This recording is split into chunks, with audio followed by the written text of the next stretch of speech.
Hi, I'm the Bomb, and in this video I'll be guiding you through the first encounter in the Military Quarter of Naxxramas, Instructor Razuvious.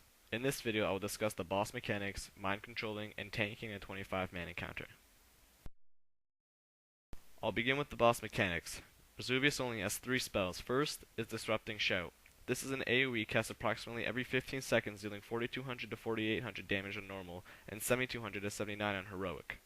His next ability is Jagged Knife. This is cast approximately every 10 seconds on a random raid member and inflicts 5000 damage and leaves a bleed effect that will cause 2000 damage every second for 5 seconds. This is avoidable by standing out of line of sight of the boss, most commonly behind him. His final ability is Unbalancing Strike. This deals 350% weapon damage and reduces the victim's defense by 100 for 6 seconds. The adds are the only people that should ever be taking these hits because it will deal over 100,000 damage on anyone else. Now for the hard part. On the 10-man encounter there are 2 pillars situated in front of the 2 adds, as you saw at the beginning of the video. The 2 tanks should right-click these pillars. When they do, they will be mind-controlling one add for approximately 30 seconds. First of all, one tank should break his mind control 10 seconds before it's over, so that way he can get a fresh one going, and then the other tank can let his mind control run out fully. This should be a pattern throughout the whole encounter. Secondly, when mind controlling an understudy, you will have 3 spells to choose from. Your 4 button will be Blood Strike. That is a DPS ability. Your 5 key will be Taunt. Tanks will have to alternate who is tanking the boss based on their bone barrier, which is key 6. It reduces damage taken by 75%. The tanking add should always have bone armor up, and when it disappears, the other tank should taunt. One last thing to know is that these understudies should be healed like a normal player until Razuvious reaches about 5%, at which point just letting them die will only help you. When Razuvious dies, you will have to deal with both adds unless one died during the fight. One tank should release his add, at which point the whole raid will burn it down.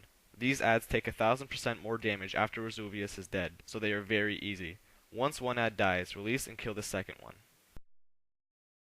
One point I need to mention before I talk about the 25-man encounter is that whenever mind control is broken, the adds will run towards whoever was controlling them, so a quick response is mandatory. Another thing that I found frequent in this encounter is that the MCers will most likely be struck by one of Razuvious' attacks, so their MC will break prematurely. This encounter is quite different on 25-man. First of all, there are 4 adds instead of 2.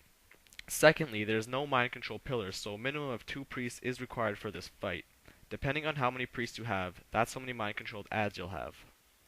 If only 2 priests are present, 2 tanks should be assigned to pick up the 2 far adds and tank them off to the side. If one of the main adds dies before the encounter is over, be sure to pick one of these up. Since there is no MC pillar, priests will have to use their mind control to pick up the understudies and tank Razuvious. A good method I've noticed in my raids is that the priests will wait until the boss is between the 2 understudies in the back. Then they will mind soothe the area where they will MC so they can get as close as possible. Then they will mind control and add. At this time I'd like to thank you for watching and wish you luck on your encounter. If you have any questions regarding this boss or any other, feel free to ask, unless I have not posted a video for it yet. If you'd like to add something to this video, feel free to post a video response or leave a comment below. Thanks, and see you next time.